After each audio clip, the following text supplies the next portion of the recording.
Good morning नाही, good afternoon सगळ्यांना. मॉर्निंगची afternoon झाली आहे.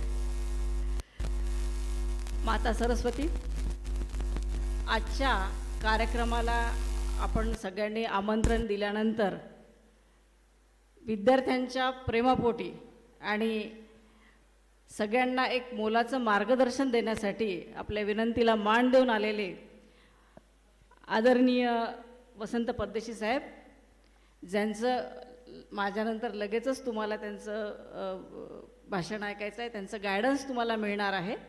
त्यामुळे मी पहिल्यांदाच सांगते की फार वेळ घेणार नाही आहे, कारण सरांचं गायडन्स हे अतिशय आपल्या सगळ्यांसाठी महत्त्वाचं आहे. अपने संस्थेचं इंट्रोडक्शन सर आपको देने के लिए मैं आज सही में खड़ी हूँ. मराठीत चालेल? हां. आमची संस्था साधारण 1984 साली सुरू झालेली. ग्रामीण भागात बेसिकली मुलींना आणि ग्रामीण लोकांना एज्युकेशन देण्यासाठी 84 साली डिप्लोमा कोर्सेस वगैरे सुरू केलेले.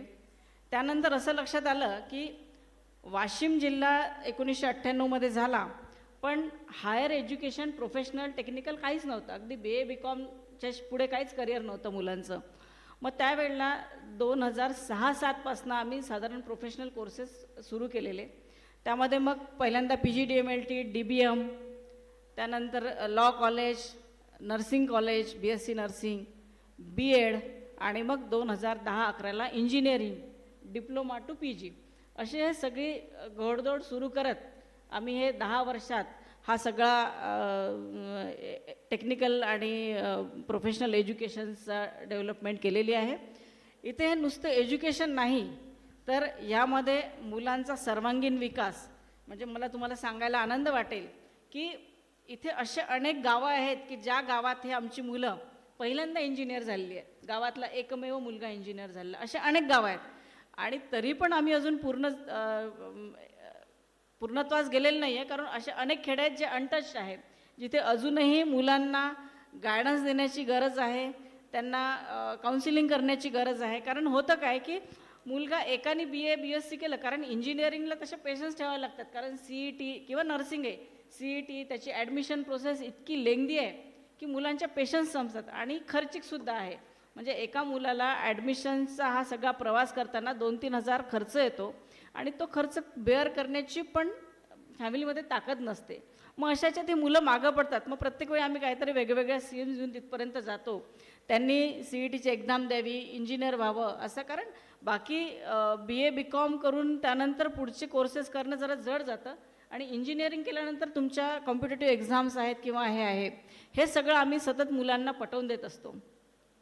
सर, मला सांगायला आनंद होतो की आमचं कॉलेज मागच्या वर्षीच NAC ॲक्रिडेटेडसुद्धा झालेलं आहे आणि या सगळ्यांमध्ये आमच्या विद्यार्थ्यांचा, स्टाफचा आणि सगळ्या टीमचा भरपूर वाटा आहे. तर एकदा स्वतःसाठी सगळ्यांनी टाळ्या वाजवा.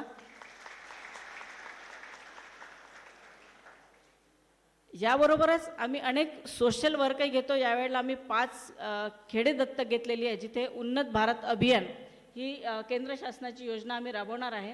तिथे त्या खेड्याचा सर्वांगीण विकास, शिक्षणापासून तर ॲग्रिकल्चरपर्यंत आणि इतर काय पाणी नसेल आहे वगैरे अशा सगळ्या डेव्हलपमेंट, तो आता सध्या प्रायमरी स्टेजला आहे. हा लगेचच एक 5 वर्ष आम्हाला त्यांनी वेळ दिलेला आहे. त्या 5 वर्षात आम्ही एज्युकेशनली आणि बिझनेसच्या दृष्टीने तो सगळा कंप्लीट डेव्हलप करणार आहे. त्याची सुरुवात आमची झालेली आहे. याशिवाय आम्ही आमच्या इथे ग्रामीणमधली मुलं येतात. आत्ता रिसेंट आम्ही एक मुलांसाठी 25 रुपयामध्ये जेवणाची योजना सुरू केलेली आहे.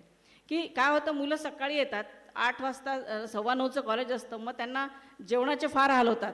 मग कमीत कमी घरी जेवढ्यात बनतं तेवढ्यात ते जेवण मुलांना मिळायला पाहिजे, म्हणून मग ते 25 रुपयात आम्ही जेवण मुलांना सुविधा उपलब्ध करून दिलेली आहे.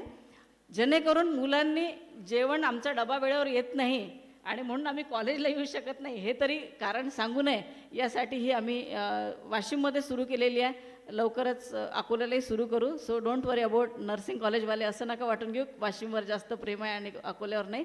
तुमच्यावरही तेवढंच प्रेम आहे जेवढं वाशिमवर आहे. त्यामुळे ती लवकरच योजना तिथे पण आम्ही सुरू करणार आहोत.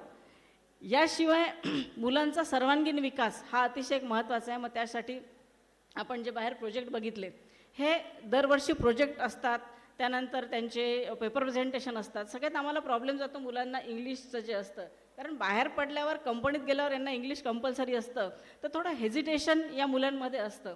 सो तो कॉम्प्लेक्स घालवण्यासाठी वेगवेगळे गेस्ट लेक्चर वगैरे असे सगळे आम्ही अरेंज करत असतो. आमचे मुलं अतिशय चांगला प्रतिसाद देतात आणि आताही तुम्ही बघितलेले आहेत की प्रोजेक्ट सगळे इनोव्हेटिव्ह होते.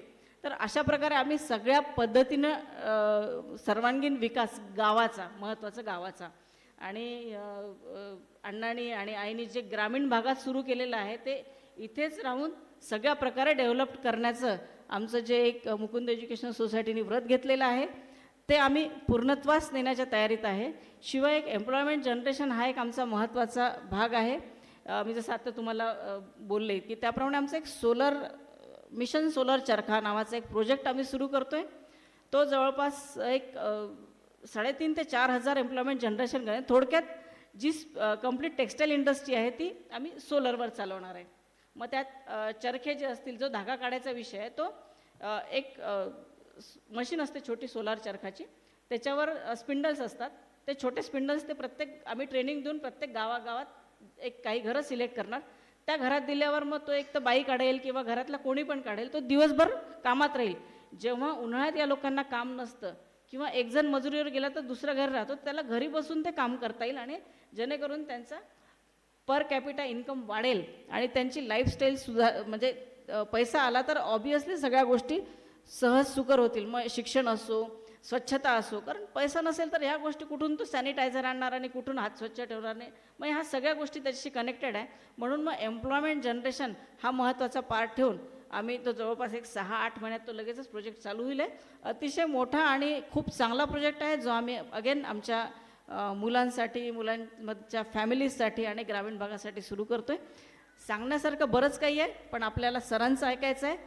फक्त एकच सांगू इच्छिते, आजची ही जी अरेंजमेंट आपण सगळ्यांनी केली, engineering, nursing, BEd, law, PGDMLT सगळ्या स्टाफचं मी खूप खूप अभिनंदन करते. विद्यार्थ्यांनी जी 8 दिवसात जे काय केलं आहे, मिस मॅच डे, तुमचा रोज डे, साडी डेज, काय बॉलिवूड डेज आहे ना, सगळे डे अतिशय सुंदरपणाने केले, एन्जॉय केला आहेत. पण हा 8 दिवसातला एन्जॉय याच्यासाठी असतो की पुढचं तुमची एक्झाम चांगली एन्जॉय व्हावी, यासाठी हा ब्रेक असतो है ना, आली त्याच्यावर परत. तर हा ब्रेक घेणं आवश्यक असतो सगळ्यांसाठी, आम्हालाही लागतो, तुम्हालाही लागतो, कारण या याच्यातच आम्ही जरा प्रेमाने बोलतो तुमच्याशी, बरोबर ना? तर हे प्रेम कायम ठेवायचं असेल तर आपण अभ्यासातही छान राहिलं पाहिजे. आणि जे सर सांगतात आहे, अटेंडन्स महत्त्वाचं आहे, रेग्युलर क्लासेस महत्त्वाचे आहे. मला वाटतं हे बहुतेक सगळे रेग्युलर आहे, जे रेग्युलर नाहीत ते इथे पण नसतील आहेत. तर तुमचं जे काही भविष्य आहे त्या तुमच्या सातत्यावर आहे, कारण डिसिप्लिन काय असते हे नक्की सर सांगतीलच तुम्हाला, कारण ते जे आज आहेत डिसिप्लिन रेग्युलरिटीचा उदाहरण म्हणजे मला वाटते परदेशी सर आहेत, ते तुम्हाला सांगतीलच. त्यामुळे तुम्ही सगळ्यांनी खूप मेहनत घेतली. पुढचंही कल्चरल इव्हेंट छान होणार आहे, त्याबद्दल सगळ्यांना तुम्हाला शुभेच्छा देते आणि संपवते. धन्यवाद.